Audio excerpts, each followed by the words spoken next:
الشیطان الرجیم بسم اللہ الرحمن الرحیم۔ ناظرین کرام السلام علیکم ورحمۃ اللہ وبرکاتہ۔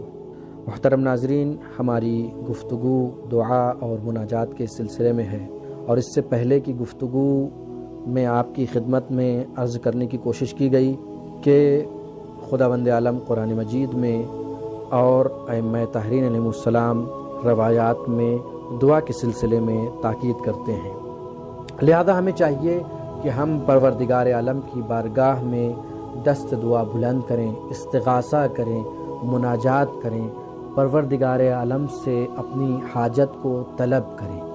حاجت چھوٹی ہو یا بڑی ہو، لیکن پروردگار عالم کی بارگاہ میں عاجزی کا اظہار کریں۔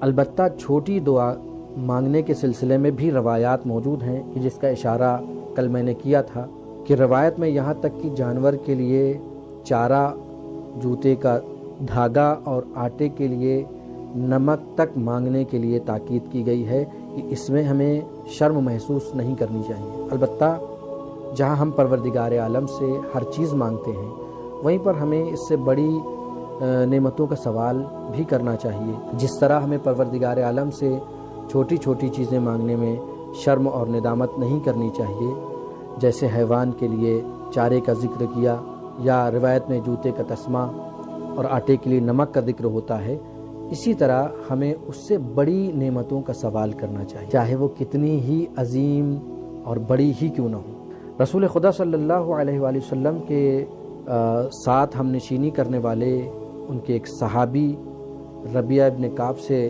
روایت ہے، عن ربیعہ ابن کعب قال لی ذات یوم رسول اللہ صلی اللہ علیہ وآلہ یا ربیعہ خدمتنی 7 سنین افلا تسألنی حاجہ فقلت یا رسول اللہ۔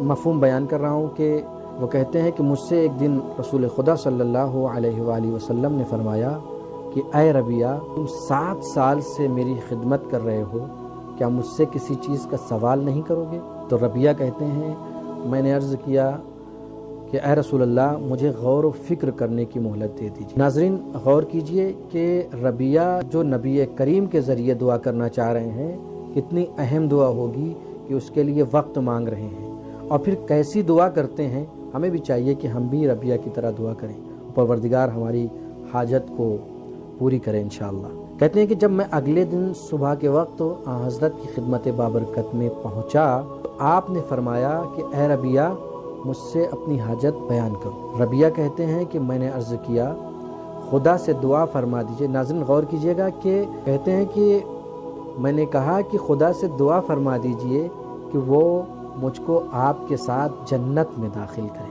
اللہ اکبر، کیا عظیم نعمت مانگی ہے ربیعہ نے، وہ بھی رسول خدا سے۔ آپ نے مجھ سے فرمایا کہ تم کو یہ کس نے سکھایا ہے، اس پر بھی غور کیجئے گا۔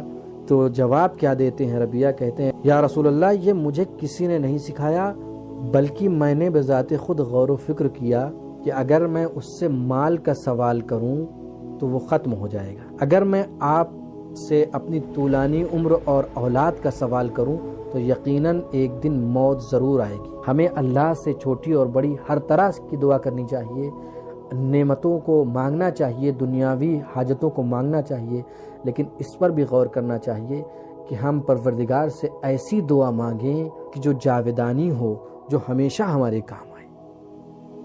ربیعہ کا کہنا ہے کہ آپ نے کچھ دیر توقف کرنے کے بعد فرمایا خدا ایسا ہی کرے، لہذا تم پروردگار عالم کے لیے زیادہ سے زیادہ سجدہ کرو، زیادہ سے زیادہ عبادتیں کرو۔ پروردگار دعا ہے کہ پروردگار بحق اہل بیت اطہار علیہ السلام اس ماہ مبارک رمضان میں ہمیں زیادہ سے زیادہ دعا کرنے کی توفیق عطا فرمائے، اور پروردگار عالم کی بارگاہ میں دعا ہے کہ اہل بیت اطہار علیہ السلام کے واسطے سے کہ امر اللہ ہماری تمام دعاؤں اور مناجاتوں کو قبول فرما۔ وصلی اللہ علی محمد و آلہ الطاہرین وآخر دعوانا الحمد للہ رب العالمین۔